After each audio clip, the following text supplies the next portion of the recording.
सबसे पहले आयशा से ही इस हवाले से बात कर लेते हैं। आयशा, प्रोग्राम में आपको वेलकम। एक तो ये कि आपको हम देखते हैं कि आप फील्ड में जाती हैं, कवर करती हैं, असम्बली में हमें दिखाई देती हैं। आज की करारदाद के हवाले से हमें बताइएगा कि उस करारदाद का मतन क्या था, और दूसरा ये भी बताइएगा कि क्या इस करारदाद से हुकूमत मतलूबा हदफ हासिल कर पाएगी। एमन, आज की जो करारदाद है वो मोहम्मद ताहिर परवेज़ एक हुकूमती रुकन है, उन्होंने ये करारदाद पेश की। और ख़ास तौर पे आज का दिन इसलिए भी अहम है कि जब मालूम होता है सबको कि मंगल के रोज़ जो जितनी भी क़यादत है पीटीआई की, वो असम्बली के इजलास में आने की बजाय वो अडियाला जेल जाते हैं, बानी पीटीआई की, जैसे कि वहाँ पर केस की समाअत होती है। तो जब ये करारदाद पेश की गई तो अपोजिशन का कोई एक नुमाइंदा भी पंजाब असम्बली में मौजूद नहीं था जो इस करारदाद के ख़िलाफ़ बोलता या उसको अपोज करता। इस करारदाद में बज़ाहिर तो किसी का नाम नहीं लिया गया, लेकिन इस तरह से ये कहा गया कि वो लोग ऐसी सियासी जमातें, उनके बानी, उनके लीडरान जो फ़ौजी इदारों के ख़िलाफ़ और हमारे जो महाज पर जो लड़ रहे होते हैं, जो उनके ख़िलाफ़ जिस तरह के अल्फाज इस्तेमाल करते हैं, जिस तरह की बातें करते हैं, उनके ख़िलाफ़ ना सिर्फ उनके ऊपर पाबंदी आयद की जाए बल्कि उनके ऊपर मुल्की कानून के हिसाब से उनके ऊपर उनको सज़ाएं भी तजवीज़ की जाएं, उनको सज़ाएं दी जाएं। तो ये करारदाद अगर इसकी अहमियत देखे जाए तो जैसे कि अभी आपने देखा होगा DG ISPR ने प्रेस कॉन्फ्रेंस की है, तो उस प्रेस कॉन्फ्रेंस के बाद इस करारदाद की अहमियत मज़ीद बढ़ जाती है। ऐसा मालूम होता है कि जैसे मुस्तकबिल में PTI के ऊपर मज़ीद कोई पाबंदियाँ लगेंगी और शायद मज़ीद सख्तियाँ उनके ऊपर बढ़ें।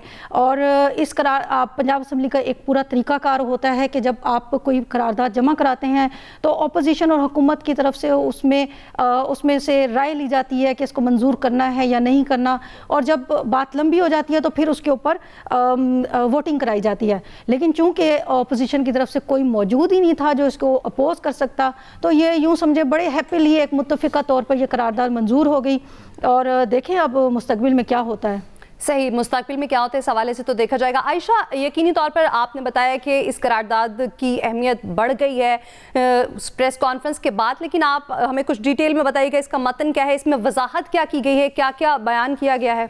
अगर आप मुझे इजाज़त दें तो मैं आपको ये पढ़ के ही सुना देती हूँ करारदाद, जिसमें कहा गया कि पाकिस्तान की सालमियत इस्तेकाम के ख़िलाफ़ और पाकिस्तान के हर महाज पर मुखालफत करने वाले इदारों जिन्होंने भारत जैसे 5 गुना बड़े दुश्मन मुल्क को पछाड़ कर रख दिया के ख़िलाफ़ बयानबाजी करने, इंतशार फैलाने और पाकिस्तान के मुखालिफ दुश्मन मुल्क के आलाकार पार्टी और इसके बानी लीडरान इन पर पाबंदी लगाया जाए।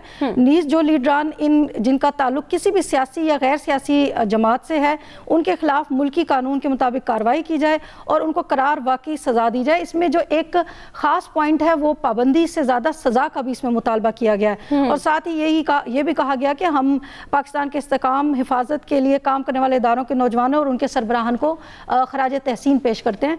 तो मुझे जो इसके अंदर एक चीज़ नज़र आती है वो पाबंदी तो आपको पता है पहले से ही है, नाम पर भी लेने पर पाबंदी है, लेकिन जो इसमें मुतालबा किया है सज़ा का, तो वो एक एक्स्ट्रा चीज़ है जो मुझे इसमें नज़र आ रही है। सही, आमिर साहब क्या कहते हैं? मौसम सर्द है लेकिन सियासी टेम्परेचर दिन ब दिन बढ़ता जा रहा है, और फिर आज ये करारदाद भी मंजूर होना, क्या कहते हैं आप, किस तरह से ब्रेक थ्रू हो पाएगा? देखें, कुछ हकायक हैं और कुछ आपको देखना पड़ता है, मकाफात अमल है कि आप जब इक़्तिदार में होते हैं, और ये कोई भी पार्टी इक़्तिदार में हो यही कुछ करती है। जो कुछ PTI करती रही वो काट रही है, और जो आज हुक्मरान है वो कल काटेंगे। इसमें तो कोई वो मुज़ायका नहीं है, कोई बात नहीं है कि आप एक बैलेंस एक्ट कर रहे हैं। बता रहे हैं नवाज शरीफ के साथ भी दूसरी सज़ा के वक्त आप वहाँ नहीं मिल सकते थे, कोट लखपत जेल में 4-4 हफ्ते, और वकील को 1 घंटा मिलता था, और वो भी अंडरटेकिंग के साथ कि जी आप बाहर आके कोई बात नहीं करेंगे, और उन्होंने की। अच्छा, अब वो हमारे भोले से हैं जो PTI के चेयरमैन हैं बैरिस्टर गौहर, इसलिए भोले से कह रहा हूँ कि नहीं, देखें हम तो बात करना चाहते हैं, वो चाहे वो असम्बली में बात करें अच्छे अंदाज से, चाहे वो जाके अडियाला जेल के बॉर्डर पे बात कर रहे हो कि जी आगे हमें नाके से जाने नहीं दे रहे। तो भाई आप भूल गए कि आपके यकीन दहानियों पे जो मुलाकात कराई गई थी, और वो मुलाकात थी डॉक्टर उज़मा खान की इमरान खान से 29 दिन के बाद, ब्रेक के बाद जो मुलाकात थी, उसमें आप लोगों ने गारंटी दी थी कि बाहर सियासी बात नहीं होगी। तो इतनी सियासी बात की गई कि नतीजतन DG ISPR बाहर आए, प्रेस कॉन्फ्रेंस की और बताया कि फिर ये पाकिस्तान की फ़ौज और अवाम में दराड़े डाल रहे हैं। इसका तो जवाब आपने नहीं दिया। आप एक थोड़ी सी प्रेशर के बगैर प्रेस कॉन्फ्रेंस की, फिर पेशावर में जलसा किया जहाँ फायरिंग स्पीचेस हुई, फिर असम्बली में आप ठीक रहे। अब आप किस तरह तवक्को करते हैं कि जब तक आप खुद स्पीकर से मिल के गारंटी नहीं करते कि हम ही मिलें और हम भी आपकी अंडरटेकिंग को कोई मान ले कि जी आप भी आके बाहर बात नहीं करेंगे। अब सलमान अकरम राजा, जिनको इमरान खान ने अब सियासी तौर पे पार्टी संभाल दी है, वो जाके कहते हैं कि जी नहीं हम तो बिल्कुल कानून आइन, भाई आइन कानून कौन सा होता है? वो वही होता है जो हुक्मरान के वक्त जो हैं वो चारे होते हैं और वो कर रहे होते हैं। आपको और हमें नहीं पता कि किस वक्त क्या कर रहे थे आप, जब डायस्पोरा से बात कर रहे थे कि मुंह पे हाथ फेर के कहते थे मैं ऐसे उतरवाऊंगा, कैमरे लगवाते थे आप खवातीन के ऊपर भी, मरियम नवाज पे लगवाए आपने, उनको कोट लखपत जेल में अरेस्ट करवाया, उसको लाइव देखा कि मेरी तसल्ली नहीं हो रही। आपने फरियाल तारपुर साहिबा को ईद से एक रात पहले पकड़वाया, हॉस्पिटल से पकड़वाया। मतलब आपके अगर गिनवाएं तो आज यही काम आपके साथ हो रहा है, तो फिर तय कौन करेगा? तो बेहतर है कि जब स्पीकर आपको ऑफर कर रहे हैं तो वहां एक नुमाइंदा वफ्द बनाएं जिसमें मुज़ाकरात शुरू करने पे बात हो, शायद बाद में तय कर लें।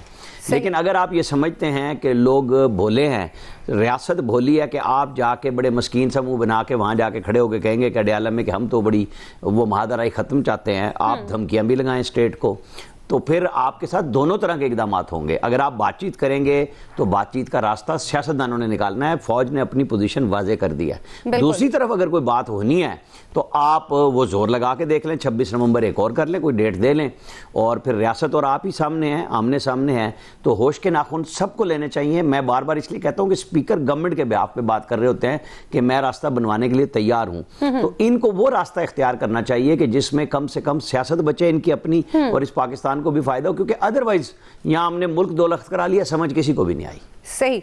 आया साहब, आप क्या समझते हैं, स्पीकर की जानिब से ये इंदिया तो दिया गया है कि हुकूमत और ऑपोजिशन के कहना चाह रहे हैं? जी नवीद साहब, आप कुछ कहना चाह रहे हैं तो कहिए। अच्छा, मुझे लगा जैसे जी अयाज साहब आपकी तरफ ही आऊँगी। मुझे ये बताइएगा कि जैसे कि अभी स्पीकर अयाज सादिक ने ये कहा कि वो किरदार अदा करेंगे और हुकूमत और अपोजिशन के मुज़ाकरात का, आपको लगता है कि कुछ इस तरह का बीच का रास्ता निकलेगा, बैठकर बात हो सकेगी? देखिए, बात होनी चाहिए, हो सकेगी, बीच का रास्ता निकलेगा नहीं निकलेगा, ज़ाहिर है इस पे तो मैं वो कमेंट इस स्टेज पे नहीं कर सकता। अलबत्ता पंजाब असम्बली में आज करारदाद, एक तो बड़ी मेहरबानी की उन्होंने पंजाब असम्बली वालों ने, ज़ाहिर जो सरकार है पंजाब की, उन्होंने नाम नहीं डाला पीटीआई का इस करारदाद में, और इसमें इसका मतलब ये है कि जो भी है वो सब ज़ाहिर है जिसने भी मरहल माजी में किया है उसको भी पकड़ लेना चाहिए। इस पे तो सीधी बात है। अयाज सादिक ने जो बात की है वो देखें, फैसल करीम कुंडी की भी आज मैं मीडिया टॉक देख रहा था, तो वो भी यही बात कर रहे थे कि सड़कों पे मसला हल नहीं होगा। सड़कों पे मसला सिर्फ उस सूरत में हल हो सकता है कि आपके पास वाकई इतनी स्ट्रीट पावर आ जाए और आप हुकूमत को मजबूर कर दें कि फ्रेश इलेक्शन अनाउंस कर दे, मतलब वो बहुत बड़ा इनकलाब सड़कों पे हमें नजर आ जाए ना, उस सूरत में तो हो सकता है। अगर वो स्ट्रेंथ आपके पास इस स्टेज पे नहीं है तो उसका बेहतरीन हल वही है कि दरमियानी रास्ता निकालें। आप बिल्कुल आमिर ठीक कह रहे हैं, एक वफ्त बनाएं, स्पीकर से मुज़ाकरात शुरू करें, बातचीत शुरू करें, और वहाँ ये जो आप वो नाके पे जाके शिकवे करते हैं ये वहाँ बैठ के करें। जब हुकूमत के नुमाइंदे भी बैठे होंगे, आप लोग भी बैठे होंगे, उनको बार बार शर्मिंदा करें कि भाई आप बैठे हुए हैं हमारे साथ और ये हमारे साथ हो रही है। ये किस तरह मुमकिन है कि चीज़ें फिर आगे चलें? एक चीज़ समझने की है, ये कोई भी पॉलिटिकल पार्टी चाहे वो गवर्नमेंट में हो, ऑपोजिशन में हो, वो अफोर्ड नहीं करती कि उसकी दूसरी जो ओपोनेंट है इतना वीक हो जाए कि उसके बाद उसमें तो जान ही खत्म हो जाए। तो जब उसमें जान खत्म हो जाएगी तो आप ये समझें कि आपकी स्ट्रेंथ भी आहिस्ता आहिस्ता कम होना शुरू होगी और फिर एक ऐसी स्टेज पे आप आ जाएंगे कि आपके पल्ले भी कुछ नहीं रहेगा। इसलिए ये पॉलिटिकल पार्टीज को इतना लालच जरूर होता है।